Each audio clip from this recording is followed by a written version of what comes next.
Hello guys, आप सभी का इनसाइड स्टॉक ट्रेडिंग में स्वागत है। मैंने आज सुबह सुबह आपसे एक शॉर्ट वीडियो शेयर किया था जिसमें मैंने अपना रनिंग प्रॉफिट अराउंड 38,000 शो किया था। तो ये वीडियो का पर्पस ये है कि मैंने वो प्रॉफिट कैसे बनाया, उसके पीछे का कंसेप्ट क्या था, उसके पीछे क्या आइडिया था और लास्ट में मैंने क्लोज कितने पे किया। तो बेसिकली सबसे पहले हम लोग अपनी पोजीशंस देख लेते हैं कि हमने पोजीशंस कितने पे स्क्वायर ऑफ की। तो अगर आप पोजीशन देखेंगे तो ऑल टोटल हम लोग ने एंड ऑफ द डे 50,775 पे क्लोज किया।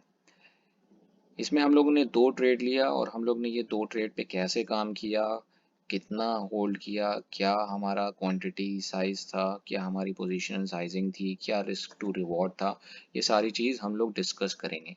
तो बेसिकली मेरा मोटिव ये नहीं था कि आपको शॉर्ट वीडियो बनाना था और उसमें आपको प्रॉफिट दिखाना था। मेरा मोटिव ये है कि जो भी मैंने पास्ट एक्सपीरियंस से मैंने सीखा हुआ है वो आपके साथ शेयर करना और ये ट्रेड मैंने कैसे एग्जीक्यूट किया वो आपको बताना। तो देखिए बेसिकली हम आप ऑर्डर बुक में अगर आप जाके देखेंगे, ऑर्डर बुक में आपको दिखाता हूँ तो जो ट्रेड इनिशिएट हुआ था वो 924 पे हुआ था और जो लास्ट ट्रेड मैंने लिया था वो 152 पे दिया था। तो ये पहला ट्रेड जो आप देखेंगे 924 पे और जो मैंने 50,000 बुक किया था वो अराउंड 10 बज के 1 मिनट पे मैंने ये ट्रेड क्लोज कर दिया तो उसमें 50,000 था। जो सेकंड ट्रेड था वो स्मॉल ट्रेड था, वो कैसे मैंने किया वो मैं आपको अभी डिस्कस करते हैं आगे। तो सबसे पहले हम लोग चार्ट पे चलते हैं और ये देखते हैं कि आखिर प्लान ऑफ एक्शन क्या था और कहाँ पे कैसे मैंने क्या सोच के ये ट्रेड लिया हुआ था। देखिए, कोई भी इंट्राडे मैं जब करता हूँ तो सबसे पहले मैं डेली चार्ट्स को स्टडी करता हूँ और डेली चार्ट्स को अगर मैंने स्टडी किया था तो निफ्टी अपने एक बहुत ही इम्पॉर्टेंट लेवल पे बैठा हुआ है जहाँ से वो ब्रेकआउट दे सकता था। पॉसिबिलिटीज़ ये थी, सिमिलर बैंक निफ्टी के साथ भी यही था कि वो एक ब्रेकआउट दे सकता था। लेकिन उसने निफ्टी ने कल क्या अब हल्का सा ओपन हुआ और फिर वहाँ पे एक सेलिंग प्रेशर आया। सिमिलरली बैंक निफ्टी के साथ भी वही हुआ और एक वोलेटाइल मार्केट थी। एंड ऑफ द डे एक बार अपसाइड थी, एक बार डाउन साइड थी, तो बहुत ही ज़्यादा वोलेटाइल मार्केट थी। तो मेरा एक्सपेक्टेशन यही था कि आज भी थोड़ा सा सेलिंग प्रेशर रहेगा, लेकिन मैं कंफर्म नहीं था। तो मैंने डेली कैंडल पे जो लास्ट कल की कैंडल तो उसका डे हाई और डे लो को मार्क किया था। मेरा एम यही था कि ये डे हाई और ये डे लो को क्रॉस करेगा तो मैं एक पोजीशन उसमें बनाऊंगा। तो जब मैं इंट्राडे करता हूँ तो 75 मिनट चार्ट्स को मैं और स्टडी करता हूँ। 75 मिनट चार्ट्स पे आपको एक ज़्यादा आइडिया लग जाता है कि क्या हो रहा है मार्केट के अंदर। तो अगर हम लोग देखेंगे तो अगर कल की बात करें तो कल के ओवरव्यू व्यू की बात करें, मार्केट एक बार ऊपर गया, फिर नीचे आया, फिर ऊपर गया, फिर नीचे गया, तो कम्प्लीटली वोलेटाइल मार्केट था। तो इस दिन में मैंने करीब 3,500 रुपये बनाए हुए थे। मैं प्रॉफिट में था, करीब 10,000 में प्रॉफिट में था, लेकिन मैं मार्केट होल्ड किया था और मार्केट जब रिवर्स आ गया तो वो फिर प्रॉफिट पूरा निकल गया। तो एंड ऑफ द डे मैंने आपके साथ वो भी इस शॉर्ट वीडियो शेयर किया था, 3,000 की मैंने प्रॉफिट बुकिंग की थी। तो आज का ये प्लान था कि अगर ये अपने प्रीवियस डे हाई को क्रॉस करता है तो हम लोग बुलिश रहेंगे और अगर यहाँ से ये कोई भी बेरिश कैंडल बनाता है तो हम लोग इसमें थोड़ा सा सेलिंग की तरफ जाएंगे। तो मेरा प्लान यही था कि कंफर्मेशन के बाद ही एंट्री करेंगे, विदाउट कंफर्मेशन एंट्री नहीं करेंगे। तो 5 मिनट्स चार्ट पे अगर हम लोग देखें तो 5 मिनट्स चार्ट पे देखिए, मार्केट गैप अप खुला, गैप अप खुलने के बाद फॉरेन सेलिंग प्रेशर आ गया। अब मैंने यहाँ पे एंट्री इसलिए नहीं ली क्योंकि बैंक निफ्टी अपने एक अच्छे पोजीशन पे था। बैंक निफ्टी एक बहुत अभी डे ऑल टाइम हाई पे चल रहा और वहाँ से वो ब्रेकआउट दे सकता था, क्योंकि अभी वो मार्केट 6-7 दिन कंसोलिडेट किया, अभी एक वहाँ पे ब्रेकआउट पेंडिंग था। लेकिन निफ्टी बहुत ज़्यादा स्ट्रेस्ड आउट हो चुका था, तो निफ्टी थोड़ा सा नेगेटिव था, लेकिन उतना भी ज़्यादा नहीं, वो बैंक निफ्टी के सपोर्ट में चल सकता था। तो फर्स्ट 3 कैंडल मैंने 15 मिनट्स की कंफर्मेशन के लिए वेट किया। जब ये कंफर्मेशन आ गया कि हाँ थोड़ा सा सेलिंग है मार्केट के अंदर, 15 मिनट के अंदर कंफर्मेशन मिल जाता है क्योंकि 15 मिनट्स के अंदर आपको ठीक ठाक जो है डाटा मिल जाता है। तो यहाँ पर मैंने जो है ठीक यहाँ पर मैंने अपनी एंट्री की।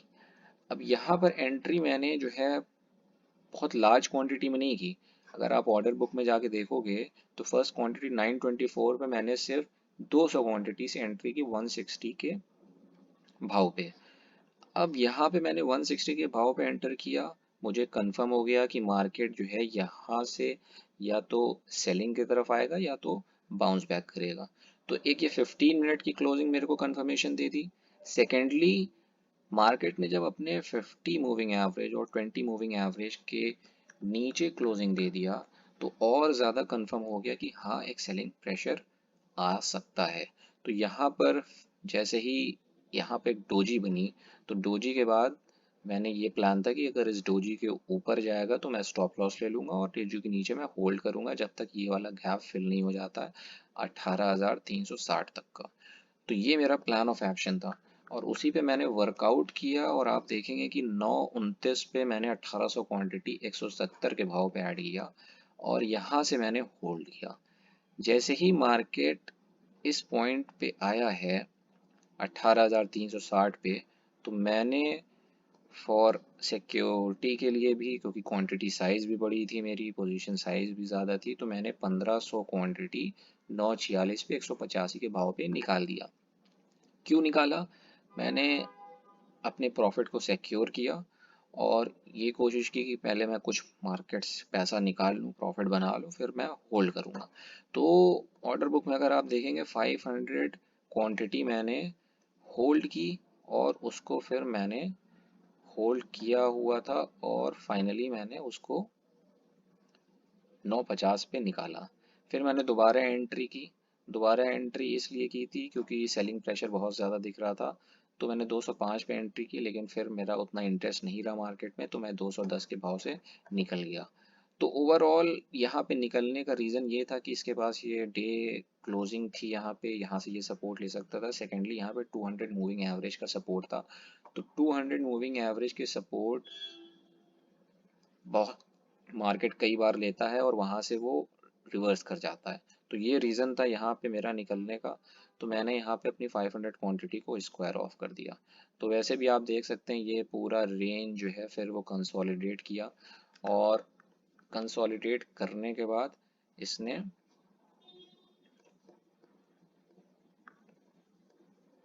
कंसोलिडेट करने के बाद मार्केट पूरा अप एंड डाउन एकदम डाइसी रहा, कोई एक क्लियर जो है डायरेक्शन नहीं था।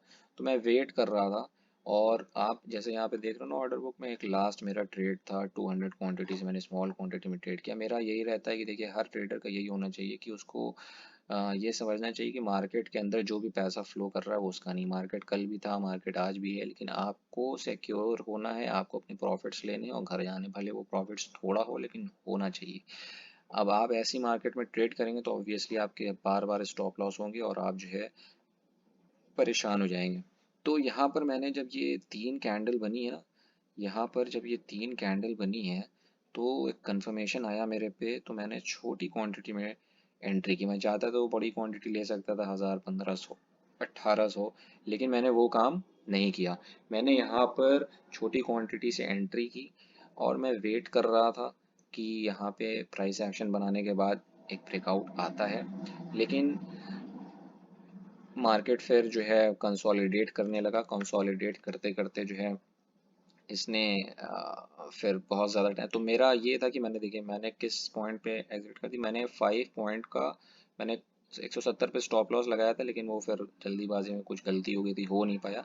1:52 पे 175 पे मैं एग्जिट कर गया। एग्जिट करने का रीज़न ये था कि मुझे कहीं जाना था अर्जेंटली, तो मैं उसको होल्ड नहीं करना चाहता था, मैं उसको फिर निकल गया। और मेरा मोटिव मेरा यही था कि मार्केट के अंदर एक बुलिश सिनेरियो था, क्योंकि मार्केट कई बार अपने 200 मूविंग एवरेज से सपोर्ट ले चुका था। सिमिलरली रिलायंस अपने एक सपोर्ट पॉइंट पे बैठा हुआ था और यहाँ से उसने सपोर्ट ले चुका था। बैंक निफ्टी अपने अपर साइड पे बना हुआ था और ब्रेकआउट के लिए तैयार हो रहा था। तो ये सारे सीन को देखते हुए मैं पॉजिटिव था।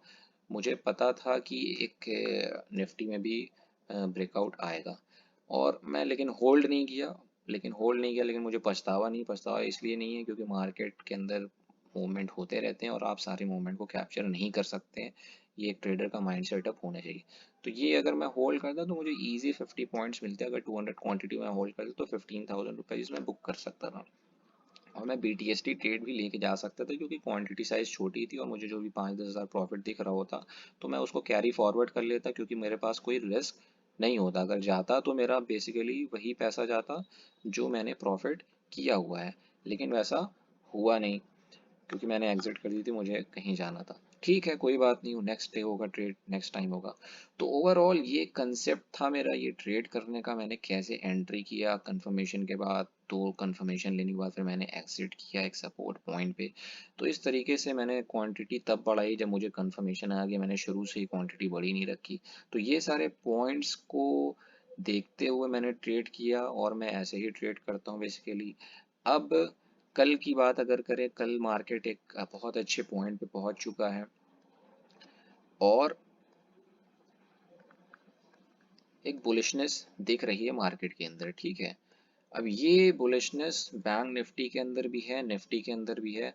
तो मैं, ऐसा नहीं है कि मैं पूरा कंप्लीटली जो है उसमें वेट करूंगा कि बस मार्केट खुलते ही मान मैं पोजीशन बना लूं और घुस जाऊं। नहीं, ऐसा नहीं है, मैं वेट करूंगा जब तक मुझे कंफर्मेशन नहीं मिलता है 5 मिनट कैंडल पे या 15 मिनट कैंडल पे, मैं तब तक उसके अंदर एंट्री नहीं करूंगा।